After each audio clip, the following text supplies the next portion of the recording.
Learning Fijian was pretty tough for me, but it's fun because I've kind of come full loop because now I'm a teacher of Fijian at the MTC.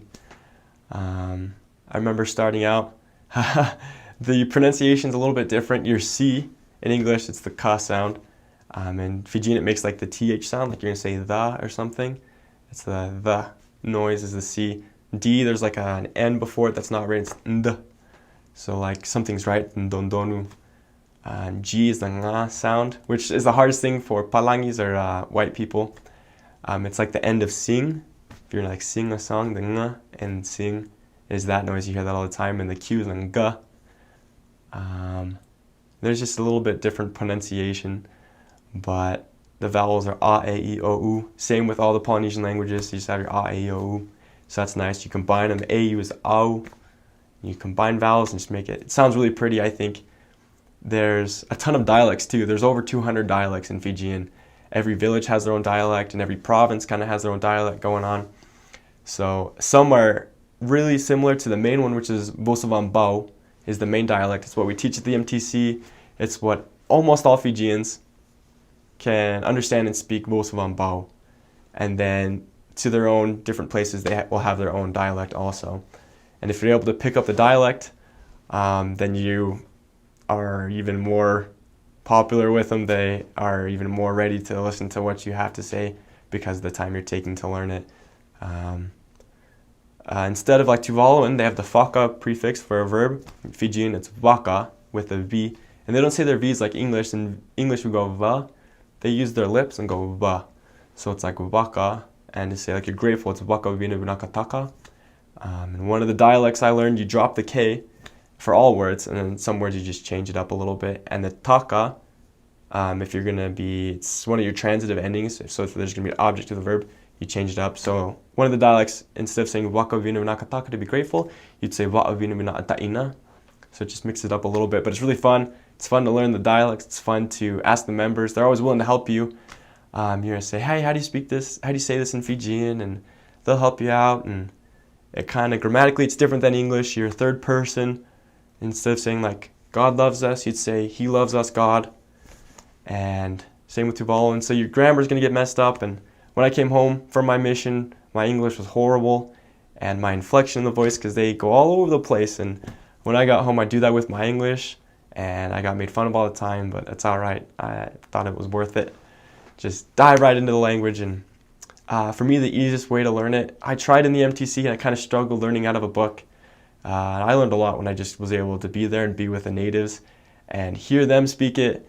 And if I'd seen something like in a book and I heard it spoken, then it really clicked in my brain. I was like, oh, I remember studying that. And I hear it spoken, and then I try to mimic that, and just being with the members and being with the investigators and with the natives and trying and being okay with messing up, being okay with getting made fun of is how I learned. I remember my first Sunday, I stood up at the pulpit because they asked me to bear my testimony, and I couldn't say, I was trying to say my brothers and sisters, natadingu, kenanganengu, wakayalo.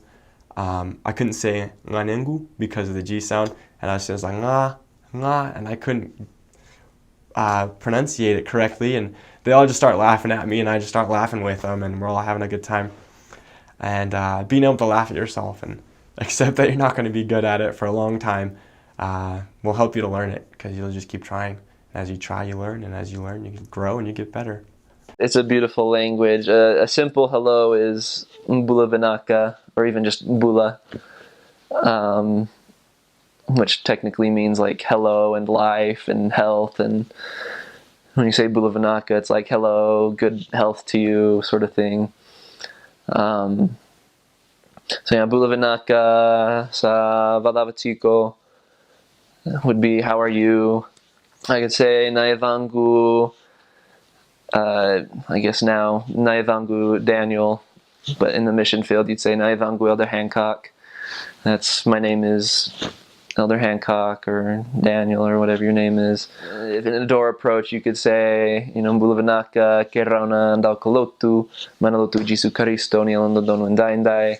That's, we're missionaries from the Church of Jesus Christ of Latter-day Saints.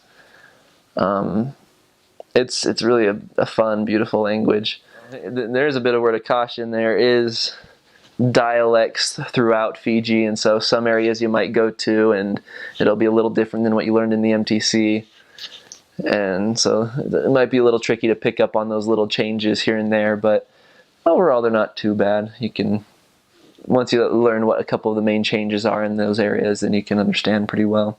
I probably broke down a few times in the MTC, or was really close to, just being so nervous, thinking, oh my gosh, what is he saying? Like, the first day I went in the MTC, I got a little freaked out because our teacher spoke in nothing but Fijian. And I was just like, no, not happening. It scared me quite a bit. But in all honesty, like, it is really scary, and picking up the beginnings of it is the hardest part. Because it does, you know, it's different than English grammar, and there's a couple different principles that we're not used to in terms of speaking it. And so just that beginning is hard. But once you get the grasp on those beginning things, it's actually a really simple language. And you get those, and you can just learn and learn, and it starts coming a lot easier. There's not a whole lot of rules to it. There's no conjugating or any of those tricky things that might be in other languages. It's a really simple language. So it's just a matter of, you know, having the faith and the courage to get through that first part of learning it.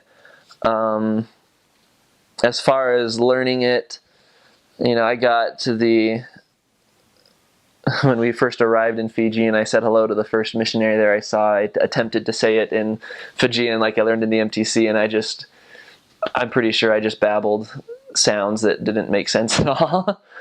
And so it took a while. Even in the field, my first area was an English ward, and so I didn't get the chance to use it too much. I could have used it more than I did, but I was more afraid to do so, and that was probably more fault on my part. And so it wasn't until my second area that I got sent to a Fijian branch with a Fijian companion who knew very little English that I was quite compelled to learn it. But once that happened, I was able to start picking it up in a matter of just a couple months. Within a few months, I felt comfortable leading lessons and teaching, and so, you know, it'll come once you get past that first tricky part. From my understanding, Fiji it's part of Polynesia. It's Polynesian, but it's also technically Melanesian. So it's kind of like cross between those. I don't know too much about the origins, where it comes from, but it has a lot of similarities to Tongan. I had a Maori companion who said as he was learning it, he realized it was fairly similar to the Maori language. And so, I mean, it has its ties to the other Polynesian languages and languages around, but I don't know too much about the history or exactly where it came from, aside from that.